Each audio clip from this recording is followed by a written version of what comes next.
Seth Curry last night had more points than every player in the game except for Joel Embiid and Luka. Afterwards, he threw this out there, which... Did he say something to Mike? No, he said something to Unless the Mavericks. my name's Rick Carlisle or Mark Cuban.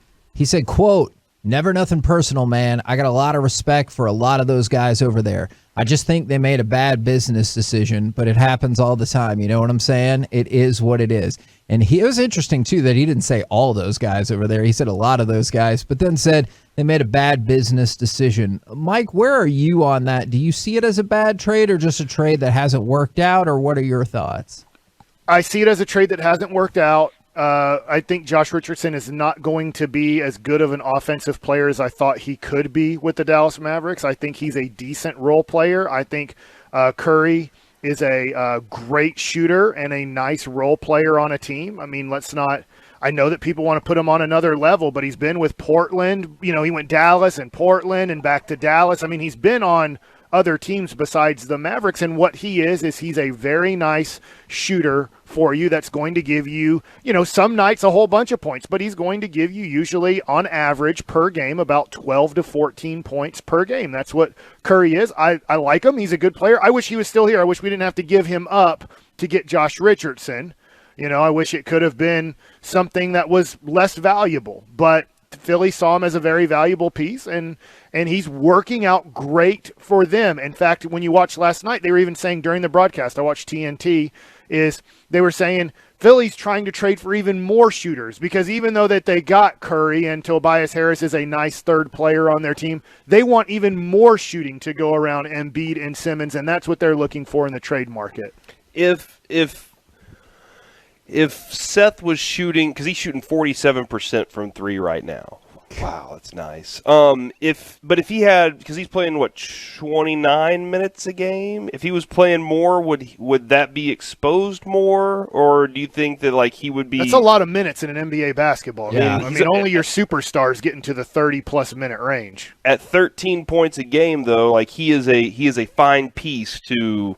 The real good talent that they have on that roster. Mike, if he would be your third option for scoring at the moment, or maybe even your second option for scoring at the moment on the Mavericks team, because I would always assume it would be Hardaway next, but Hardaway's he's so streaky, but he would have to be your second option, and I just wonder, would he have 25 points and still be shooting almost 50% from three? I would say no, and let's just go back. Let's just go to the history of the Mavericks just a few months ago in the playoffs.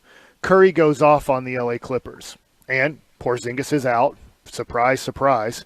And what did they start doing? They're just don't let him catch the ball.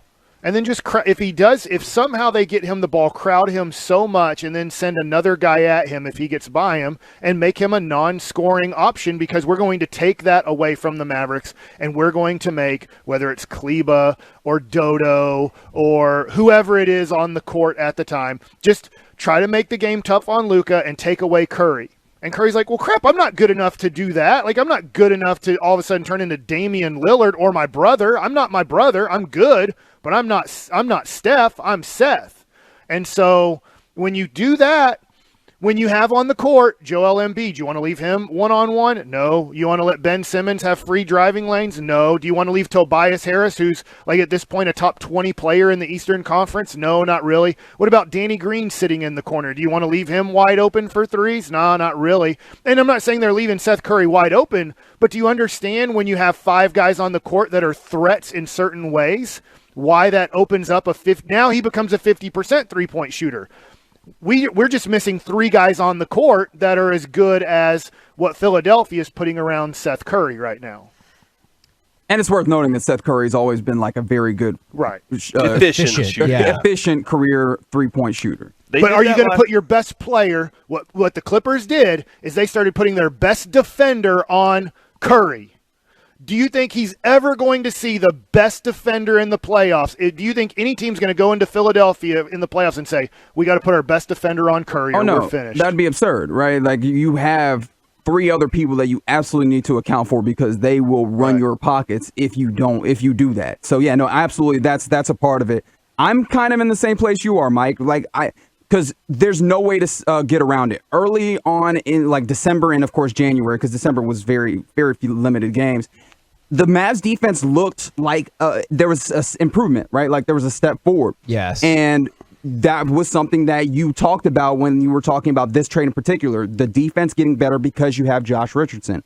That's gone away largely, and that was the standing point that I had in saying, hold on, I'm not sure that this trade-off, because you were obviously giving up something offensively. We knew that Seth Curry had a high 3-point percentage in that, but you thought that you would get something back defensively, and I was looking at it and I was like, okay, maybe the team that he's playing with has made it harder for him to defend and those things. But even individual defensive rating, which I think BK or Basketball Reference keeps track of, that also hasn't kept up. So like I don't have a leg to stand on to say that this has been a good trade for the Mavs. I won't say it's a bad trade because that's something that you needed to take a swing on it. You couldn't afford to keep being bad, just flat out bad at defense. It just hasn't worked out as of yet. And Kevin, Rick Carlisle hasn't been playing Josh Richardson in the last 5 minutes of close games lately. So that is obviously concerning because you would think like that would be one of the spots where our defense particularly crumbled, that he would be maybe the most valuable in. And why do you think Curry said all those things? He was mad last year because he wasn't playing consistently the last 5 minutes of basketball games. Do you think that maybe the thought is he does not, and this might be too harsh a term, that he does not respect Rick Carlisle because of that? Curry? Yes. I don't know if it's respect is the right word, but he did not want to be in Dallas anymore because he was getting inconsistent minutes, and he wasn't considered a closing player for the Mavericks.